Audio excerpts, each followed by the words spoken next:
apps not accessible. Troubleshoot on Android. Hello guys, in this quick tutorial video, I will tell you how you guys can fix that. So, we can fix that in two ways. And the first way was we will simply hold on that app. For example, my Chrome was crashing, so I will simply hold on that app. Here you guys will see that eye icon.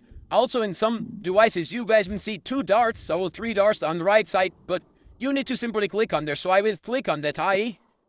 Here you guys will see manage notification, permission, data usage, storage usage. So I will simply click on storage usage.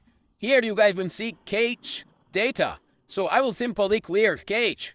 After that you guys will go to app and open it.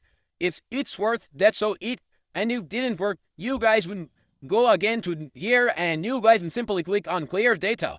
Once you guys click on clear data, your app will be fixed. And if still it didn't work, the last thing you guys will do, simply go to settings. Here you guys will simply go to system updates. So I would simply go to system updates. So for system updates, you guys can click on a board device, or also you guys can search for it, but I will click on a board device. Here you guys will see, for example, my phone has a 14.0 version, so also you guys can see view updates. So you will simply click on view updates. Once you click on that, there will be updates available, so update your phone to latest version. And once you guys do that, your problem will be fixed. Thanks for watching.